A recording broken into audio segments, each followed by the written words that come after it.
여러분, 오늘 성경 본문 말씀해 보니까 뭐라고 얘기합니까? 우리 예수님께서 우리 인생의 모든 저주를 대신 짊어지셨대요. 속량하셨대요. 여기서 속량이란 단어는 고대 노예 제도에서 나온 단어입니다. 속량은 구약의 어떤 히브리어에서 나온 단어가 아니고요, 로마의 노예 시장에서 나온 단어예요. 그런데 우리 예수님께서 십자가에 달려 모든 저주를 받으심으로 우리가 마땅히 짊어져야 하는 죄와 저주와 그 악한 모든 죄값을 대신 지불하셨다라는 게 오늘 말씀입니다. 그러면요, 우리 주님께서 이렇게 말씀하시는 거 아닐까요?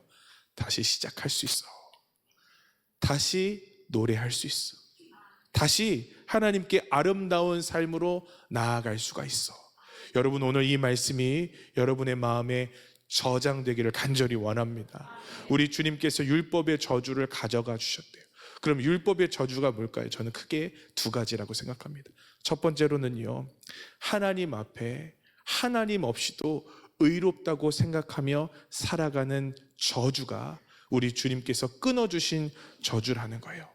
여러분, 병 중에 가장 무서운 병이 무엇일까요? 그것은요, 소리 없이 찾아오는 종류의 병입니다. 저는 우리 교회에 사랑하는 성도님 한 분을 먼저 주님의 곁으로 보내드려야 했어요. 이분은 건강하시고요, 이분은 참 주님을 사랑하셨거든요. 그런데 어느 순간 몸이 마르기 시작하더니 금방 주님의 부르심을 받았습니다. 고통이 없었대요. 암이 자랄 때까지 아무런 느낌도 없었다라는 거예요. 가장 무서운 것은요, 우리 몸을 죽이고 우리의 생명을 뺏어가지만 아무런 자각 증상이 없는 병들이 무서운 거더라고요.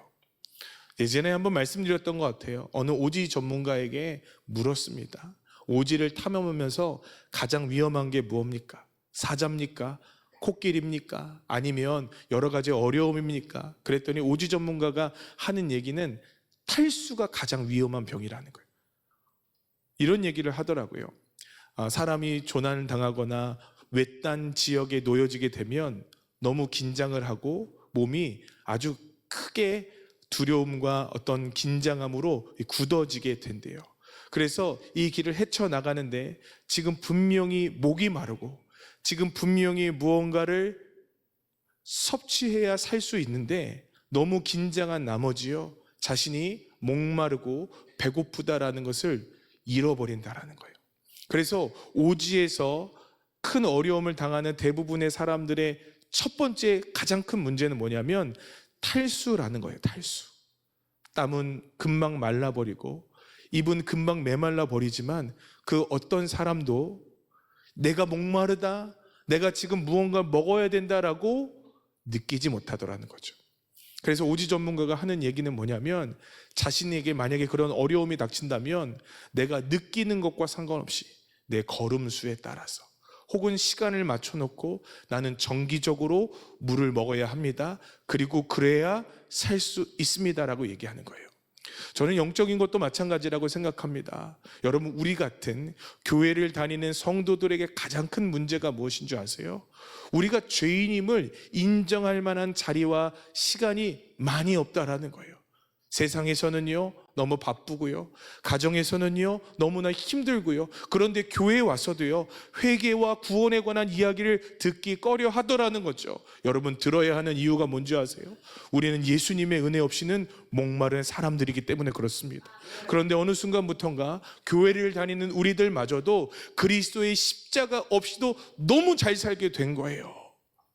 자각 증상이 없어요. 내가 주님과 멀어지고 있는데, 죄악과 연합하고 있는데, 하나님을 향한 사랑의 마음을 잃어가고 있는데, 점점점 영적으로 죽어가고 있는데, 복음을 잃어가고 있는데 우리는 목마른지도 모르고 살아가더라는 거예요.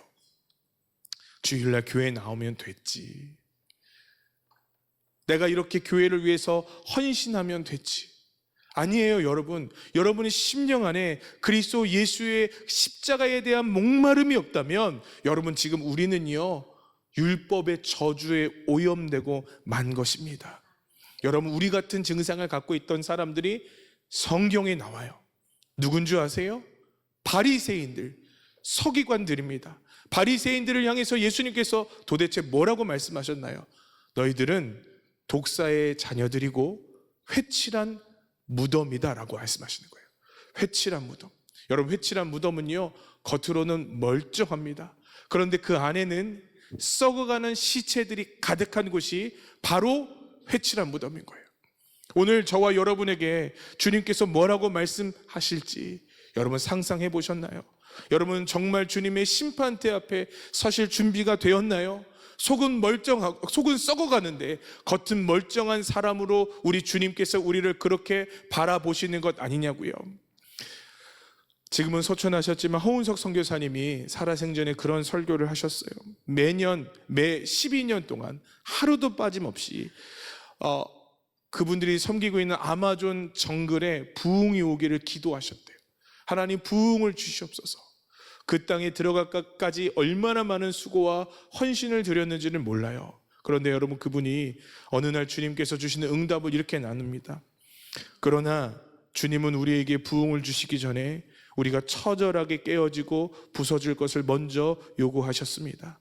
우리 마음속에 들어갈 자리가 없으므로 주님을 항상 밖에 세워놓고 있음을 알면서도 모른 척했습니다. 하나님께서는 하나님이 펼쳐주신 환경, 우리에게 보내주신 형제의 모습을 통해 우리 자신의 죄성을 발견하게 하십니다. 주님의 임재를 방해하는 우리 마음속의 죄들을 고백하십시오. 여러분, 그분이 깨달은 게 뭔지 아세요? 죄인이 누구예요? 나라는 것을 깨달은 거예요. 아니 여러분, 선교사가 무슨 죄인이에요? 저 사람이 무슨 잘못을 저질렀나요? 제가 강단에서 죄인이라고 얘기하면 저 목사가 아주 끔찍한 죄를 저질렀나 생각할지도 모르겠어요. 주님 앞에서는 저는 그렇다고 생각해요. 왜냐? 주님이 밝은 빛이 저에게 들어오는데 제가 어찌 의롭다고 할 수 있겠어요? 저는 그저 목마를 뿐이죠. 저는 그저 갈망할 뿐이죠. 십자가 앞에 선 사람들의 태도는 어떠해야 할까요? 십자가 앞에 선 사람들의 태도는 여러분 어떠해야 할까요? 심령이 가난해야 된단 말입니다. 여러분 묻겠습니다. 여러분의 심령은 가난하십니까?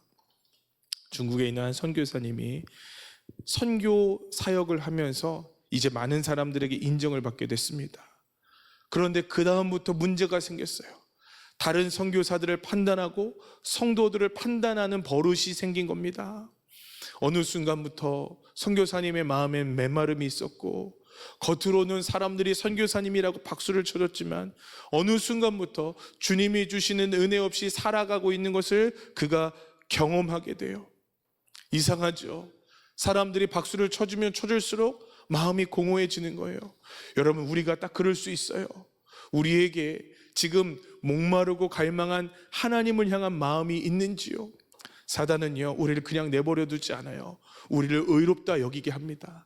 하나님의 은혜 없이 살아갈 수 있다고 여기게 합니다. 이 정도면 충분하다고 얘기하게 합니다. 그런데 여러분, 그러다 주님의 심판대 앞에 서다가 천인공노할 일을 당할 수 있어요. 여러분, 오늘 이곳에 의인은 아무도 없기를 바랍니다. 십자가 앞에 선 죄인으로 가슴을 치며 속에 있는 모든 죄악들이 끄집어내어지는 역사가 있었으면 좋겠어요. 그래서 주님 목말라요. 그래서 주님이 필요해요. 가슴을 치며 예배하는 자들이 이 안에 날마다 더하여지기를 주님의 이름으로 축복합니다. 율법의 저주는 두 번째 다른 모습으로 나타납니다. 율법은요, 우리가 어떤 자인지를 깨닫게 해요. 그런데 문제는 뭐냐면요, 그 다음에 하나님과 멀어지게 하더라는 것입니다. 나는 죄인이니까 주님께 가까이 나갈 수 없어. 나는 죄인이니까 이제 하나님께 나아갈 수 없어. 우리 교회도 오셨던 박신일 목사님께서 자신이 만났던 성도들에 대해 간증을 하셨던 적이 있습니다. 박신일 목사님이 목회하시는 교회에 어느 한 여자 성도님이 그냥 우울하고 괴로운 얼굴로 예배를 드리고 있더래요. 그래서 성도님은 어떤 마음으로 살아가십니까? 이렇게 여쭤보니까 그분이 울면서 딱 한 문장을 얘기하시더래요. 목사님, 저는 저주받은 인생입니다. 자녀가 아마 부모님보다 먼저 부름을 받았던 것 같아요. 가정은 깨어지고 경제적으로는 어렵고 건강은 바닥을 칠 대로 바닥을 쳐버렸습니다. 가만히 생각해 보니 남은 게 아무것도 없어요. 가만히 생각해 보니 남은 게 아무것도 없어요. 주님이 바라보시기에 나는 주님께 버림받은 자이구나 라는 생각으로 이 머리가 가득 차기 시작한 거예요. 나는 저주받은 인생입니다. 그것이 그분을 정의하는 한 문장이었어요. 제가 목회를 하며 느끼는 것은 이 문장이 성도들의 마음에 많이 남아있다는 것을 알게 되었어요. 여러분, 여기 서 있는 저는 어떨까요? 작년까지만 해도 저에게도 이 문장이 끊임없이 저를 괴롭혔어요. 아니, 지금도 문득 그런 생각이 들 때가 있습니다. 아이들이 아프고 아이들이 어렵다는 얘기를 들을 때 주님께서 저에게 꼭 그렇게 말씀하시는 것 같아요. 너는 하지 마. 너는 저주받은 인생이야. 여러분, 우리의 마음에 그런 마음이 들 때가 있지 않으세요? 여러분이 건강이 없어지면 없어질수록, 재정이 힘들어지면 힘들어질수록 우리는 저주 아래에 있는 사람이라고 생각하며 살아갑니다. 그때 박신일 목사님이 그 성도에게 그런 이야기를 해줬대요. 내가 아는 복음은 당신 같은 사람을 지나치지 못합니다. 내가 아는 복음은 스스로 저주받았다고 생각하는 사람을 그냥 지나치지 못합니다. 우리 예수님 앞에 다시 한번 신앙생활을 해보시죠. 오늘 설교를 준비하다 그 생각이 나는 거예요. 맞아, 복음은 저주받은 자를 지나칠 수 없구나. 여러분, 오늘 그 이유가 나와요. 우리 13절을 다시 한번 읽어볼까요? 읽겠습니다. 시작. 그리스도께서 우리를 위하여 저주를 받은 바 되사 율법의 저주에서 우리를 속량하셨으니 기록된 바 나무에 달린 자마다 저주 아래에 있는 자라 하였습니다. 아멘. 예수님을 십자가에 못 박을 때 유대인들은 굳이 예수님을 십자가라는 형벌에 처형하게 했습니다. 그것에는 의도가 있습니다. 율법에 보면 나무 위에 달려 죽은 자마다 하나님의 저주를 받은 자라는 율법이 있기 때문에 그렇습니다. 그래서 유대인들은 죽을 때 나무 위에 달려 죽는 것을 극도로 두려워하고 무서워했다고 해요. 그래서 유대인들은 예수님을 십자가에 못 박아 두기로 결정했습니다. 그런데 여러분, 그것은 예수님에게 내린 저주인 줄 알았는데 바울이 깨달은 영적인 진리는 뭐냐면 그것은 자신들의 저주고 더 나아가서는 저와 여러분의 저주라는 것입니다. 그러므로 우리 주님께서 우리를 위하여 모든 저주를 담당하셨습니다. 우리 삶에 내려진 고난과 아픔과 괴로운 일들이 우리의 삶을 힘들고 때로는 흔들리게 할지 몰라도 그것이 하나님께서 내린 저주일 수 없다라는 거예요. 언제요? 우리가 예수 그리스도의 온전하신 십자가를 믿고 의지할 때 말입니다. 여러분에게 내린 저주가 있지 않으세요? 우리 가문에 내린 저주가 있다고 믿지 않으세요? 내 인생에 내린 저주가 있다고 믿지 않으세요? 우리 주님께서 친히 짊어지신 저주를 다시 여러분의 것으로 빼앗지 마시기를 주님의 이름으로 축복합니다. 여러분, 우리가 신앙생활하다 보면 그럴 때가 있더라고요. 주님, 나를 진짜 받아주실 수 있나요? 주님, 진짜 나에게 다시 하나님의 한량없는 사랑을 부어주실 수 있나요? 여러분, 오늘 말씀이 여러분을 지나치지 못하는 거예요. 주님께서 여러분의 모든 죄와 저주를 속량하셨어요. 그러니까 여러분 주님께 나아갈 수 있어요. 그러니까 여러분 주님께 나아가서 마음껏 부르짖고 마음껏 의탁하고 하나님의 용서와 은혜를 다시 누릴 수 있는 거예요. 여러분, 믿음으로 취하시기를 주님의 이름으로 축복합니다. 여러분, 십자가의 은혜는 너무나 완전하고 완벽해서 우리 같은 자들에게 부어지지 않을 것 같아요. 주님은 이 십자가의 완전한 사랑으로 우리를 이끄시기 위하여 그 먼 길에 너 혼자 와 이렇게 얘기하지 않으시고 종종 징검다리의 은혜를 주시는 것 같아요. 완전하신 십자가의 은혜를 깨달아 알도록, 그 은혜보다 한참 밑바닥이지만 이제야 알 수 있는 우리의 영적인 유연이 띄어지는 은혜를 알 수 있도록. 요즘에 저희 셋째가요, 저한테 와서 안기면서 꼭 하는 얘기가 있어요. 비타민 줘, 비타민 줘. 여러분, 제가 그 셋째에게 내가 오메가3도 주고 바이타민 D도 주고 그 밖에 너에게 필요한 뭐 셀레리움 뭐 그런 거 있잖아요. 제가 틀렸을 수도 이해해 주세요. 아주 어려운 얘기를 주면서 내가 너한테 다 줄 거야 하면 이 아이가 알아들을까요? 못 알아들어요. 이 아이는요, 비타민 조 그거밖에 몰라요. 여러분, 이 아이에게 그냥 저는 비타민 줄게 하고 뽀로로 모양의 사탕을 주는 거예요. 그거보다 더한 것, 그거보다 더 깊은 설명을 아무리 해도 알지 못해요. 여러분, 주님이 우리에게 그 깊은 은혜를 다 알려주신다고 해도 우리가 깨닫지 못하잖아요. 믿지 못하잖아요. 그래서 주님은 우리의 삶에 한 걸음 한 걸음 믿을 수 있는 징검들의 은혜를 반드시 주시는 거예요. 여러분을 구하시기를 바라요. 저도 마음의 가시가 빼어져 나가기를 늘 기도하고 있어요. 주님, 나 같은 목사도 목회해도 좋을까요? 제가 참 괴로운 건 뭐냐면 제가 말씀을 전하고 우리가 이렇게 예배할 때 우리가 과연 진짜 거듭나는가? 그것에 대한 염려와 걱정이 있어요. 잘하고 계시죠? 별로 크게 아멘을 다시 한번 할게요, 여러분. 잘하고 계시죠? 네. 믿습니다. 네. 근데 여러분이 이렇게 시원치 않은 대답처럼 저도 이렇게 확신이 별로 없는 거예요. 그래서 날마다 기도하는 건 하나님, 저를 포함하여 우리 모든 성도들 거듭나게 해주십시오. 정말 회개하는 예배 되게 해주세요. 그게 어제도 제가 기도하고 했던 기도의 제목이었어요. 근데 지난주에 그런 저에게 하나님께서 은혜를 주신 것이 있었어요. 우리 아침에 만나 새벽에 봉사를 하고 이제 교육자들과 그 다음에 봉사자들이 밥을 먹는 시간이에요.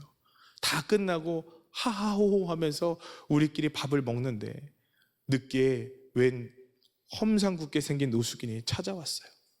그러면서 소리를 지르는 겁니다. 필그림교회! 필그림교회! 필그림교회 알아? 필그림교회! 아니 여러분, 밥 먹고 있는데 그 고요하고 즐거운 자리에 누군가 그냥 짱돌을 던져버리는 거예요. 그때 속으로 저는 주님, 우리 성도들이 제가 목사라고 얘기하지 않게 하여 주옵소서. 막 텔레파시를 보냈어요. 왜냐하면 이 뉘앙스가 벌써 따지는 뉘앙스예요. 필그림교회! 필그림교회! 그 따지는 뉘앙스에 고개를 푹 숙이고 밥만 먹었어요. 지나가게 하여 주옵소서. 지나가게 하여 주옵소서. 우리 성도들도 다 그런 마음이었는지 다들 눈길을 피하시는 것 같았는데 하필 그곳에 맨 앞에 있던 우리 윤남이 성도님이 걸렸어요. 속으로 다행이다. 우리 성도님이 여기 우리 목사님 있어요? 하지 않게 하게 하여 주옵소서. 혼자 그렇게 저분이 그냥 저기에서 끝내게 하여 주옵소서. 그렇게 제가 기도를 했어요.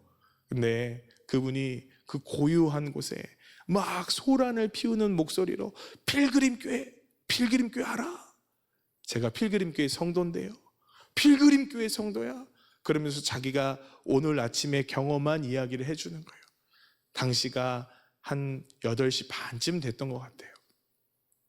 그 노숙인이 영종도에서부터 오시는 분이거든요. 밥을 먹으려고. 근데 영종도에서부터 오는데 지하철을 탔던 어느 순간에 자신의 터진 손을 보고 누군가가 핸드크림을 발라주더래요. 여자분이. 참 좋은 분이 있구나. 그런데 이 핸드크림을 발라주면서 이번에는 자기 옷을 벗어주더라는 거예요. 그리고요, 그 주머니에 2만 원인가 3만 원인가 되는 돈을 넣어주면서 이런저런 축복을 해주었겠죠. 도대체 누구시냐고, 어떤 분이냐고 이런 얘기가 오고 가는데 뜬금없이 저는 다 기억나지 않지만 그분이 뭐라고 했냐면 자신은 필그림교회 성도라고 했대요. 제가요, 밥을 먹다가 울컥했어요. 저는 짜증내는 분인 줄 알았거든요. 근데 그분이 오늘 아침에 받은 사랑이 너무 커서 도대체 필그림교회가 어떤 교회냐고 소리를 쳤는데 그날 우리 교회가 봉사를 하고 있었어요. 그리고 잘 가지도 않던 목사가 거기 앉아 밥을 먹고 있는데, 아니 우리 성도들이 이렇게 좋은 성도들이었나 하는 거예요. 자기가 필그림교회 성도인데. 제가 알기로 우리 교회 성도들은 그럴 분이 없거든요. 저는 추측하기론 천사겠거니 생각하고 있어요. 그분이 천사죠, 천사. 근데 제가 밥을 먹으면서 너무 감사했어요. 하나님, 우리 교회는 저만 잘하면 돼요. 제가 그렇게 걱정하고 애쓰고 아파하고 고민하고 했던 모든 것이 그냥 날아가는 것 같았어요. 맞아, 우리 성도들은 교회에서는 안 그럴지 몰라도 교회 밖에서는 그렇게 사시는구나. 누군지 모르는 그 성도님에게 감사하고 또 우리 주님께서 그것을 듣게 해주셔서 제가 너무너무 감사했어요. 제 마음에 어떤 생각이 들었는지 아세요? 내 종아, 너 열심히 해. 내가 너의 기도를 듣고 있잖아. 너 절망하지 마. 내가 너와 함께 하고 있잖아. 라는 음성으로 그날의 일이 들려졌어요. 주님께서 저에게 주시는 위로. 너 다시 시작할 수 있어. 너 다시 노래할 수 있어. 주님께서 저에게 주시는 그 완전하신 십자가를 향해 달려갈 수 있도록 허락하시는 은혜 같았어요. 여러분, 저의 눈에는요, 율법의 저주가 끊임없이 공격을 해요. 저의 마음에는요, 율법의 저주가 끊임없이 정죄해요. 너는 안 돼. 너는 자격 없어. 그런데 그때마다 우리 주님께서 완전하신 십자가의 은혜로 모든 저주를 거두어 가 주셨음을 우리에게 조금씩 알려주시더라는 거예요. 사랑하는 성도 여러분, 오늘 여러분을 향한 주님의 음성이 들리십니까? 다시 시작할 수 있다고 말씀하시는 거예요. 율법의 저주 아래에 있는 우리들에게 다시 노래할 수 있다고 말씀하시는 거예요. 우리는 죄인들인데요, 우리는 해도 안 되는 사람들인데요, 우리는 저주받아 마땅한 사람들인데요, 여러분, 주님께서 오늘 저와 여러분에게 다시 말씀하시는 거예요. 우리 하늘소망교회 우쿨렐레 찬양팀이 구재용 목사님과 함께 전 세계를 돌면서 찬양을 할 거예요. 그쵸, 뭐 한국도 세계니까 곰 3마리가 또 하겠지만 주님의 보혈도 찬양하고 하나님의 은혜도 찬양할 거예요. 다시 그렇게 주님께 찬양하는 그 때를 제가 소망하고 있어요. 주님, 반드시 그날이 이루어지게 하여 주옵소서. 왜냐하면요, 그것을 보면 마음에 막 소망이 생기는 거예요.